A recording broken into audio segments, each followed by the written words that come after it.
ለብዙዎች በሻሻ ትንሽ የገጠር ከተማ ብቻ ነች። ለአንዳንዶች ደግሞ የትውልድ ቦታቸውና መኖሪያቸውም ጭምር ነች። ነገር ግን ለአብይ አህመድ ሌላ ትርጉም ያላት ከተማ ነች። አብይ አህመድ አሁን ላይ ኢትዮጵያን ለሁለተኛ የምርጫ ዘመን በማሸነፍ እየመራ ይገኛል። በሱ የስልጣን ዘመንም ኢትዮጵያ ላይ ብዙ ነገሮች ተፈጥረዋል። ጦርነት፣ የኮሪደር ልማት፣ የኢትዮ ኤርትራ ሰላምና እንዲሁም አለመግባባት፣ ያለ ባህር የባህር ኃይል፣ የስንዴ ልማትና ሌሎች በጣም አወዛጋቢና አስገራሚ ነገሮች በስልጣን ዘመኑ ተፈጥረዋል። ነገር ግን አብይ አህመድ በጣም አወዛጋቢና አስገራሚ መሪ እንዲሆን ያደረገው ከበሻሻ ተነስቶ እስከ ኢትዮጵያ ንጉስነት ያደረገው የህይወት ጉዞ ነው። አብይ አህመድ በአንድ ጊዜ በኢትዮ ኤርትራ ባድሜ ድንበር ላይ በሞትና በህይወት መካከል ሆኖ ሞቱን የሚጠብቅ ተራ ወታደር ነበር። አሁን ላይ ግን ኢትዮጵያን ለማሻገር እየመራ ትልቅ መሪ ነው አብይ አህመድ አሊ።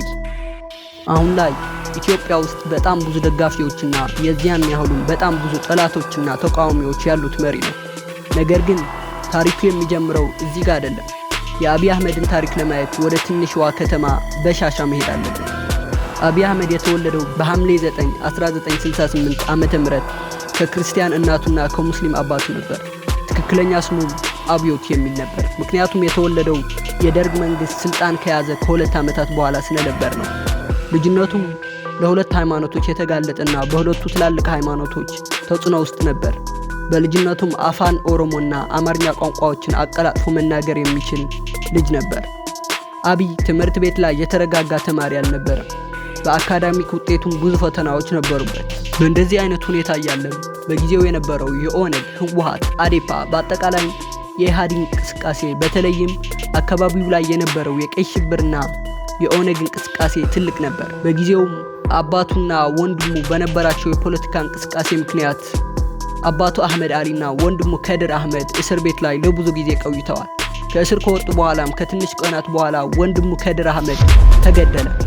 ይህም አብይ አህመድን ወደ መራራና ከባድ ሐዘን አስገባው። የወንድሙንም ሐዘን መቋቋም ስላልቻለ ህይወቱ ላይ አንድ ከባድ ውሳኔን ወሰነ።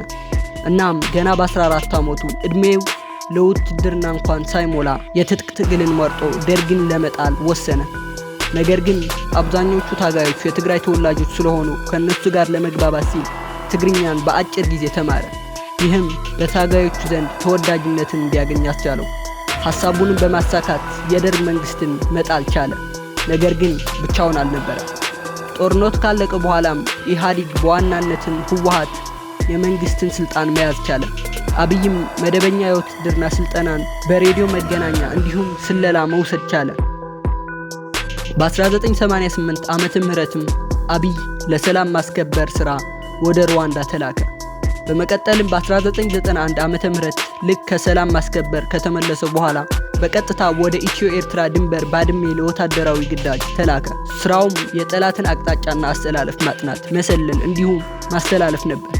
አብይ ይህንን አስቸጋሪና ከባድ ተልእኮ ከተወጣ በኋላ ወደ አዲስ አበባ ተመለሰ።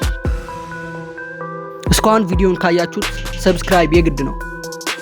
ሰብስክራይብ አድርጉ። አዲስ አበባ ሆኖም በውትድርና እያገለገለ ከአንድ ታዋቂ የግል ኮሌጅ በኮምፒውተር ኢንጂነሪንግ ዲግሪውን ማግኘት ቻለ።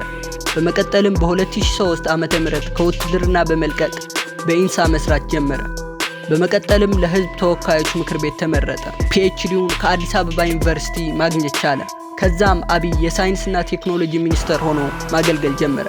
በዚህ ሁኔታ እያለም በ2010 ዓመተ ምህረት ጠቅላይ ሚኒስተር ኃይለማርያም ደሳለኝ ስልጣኑን በገዛ ፍቃዱ ሲለቅ አብይ እጩ ጠቅላይ ሚኒስተር ሆኖ ቀረበ። እናም ሀገሪቱን ተቀብሎ መሪ ሆኖ ለማሻገር ስልጣን ያዘ።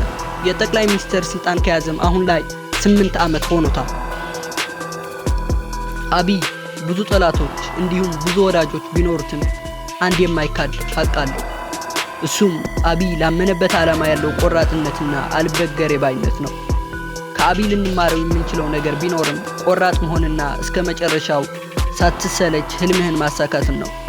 እናም አብይ ከበሻሻ ተነስቶ የመጀመሪያውን እርምጃ ባይራመድ ኖሮ አሁን የሌለበት ደረጃ ላይ አይደርስም ነበር። ከዚህም አንድ እውነትን እናገኛለን። ስኬት ከአንድ እርምጃ ይጀምራል። ስለተመለከታችሁት አመሰግናለሁ። በቀጣይ በሌላ ቪዲዮ እስከምንገናኝ ባይ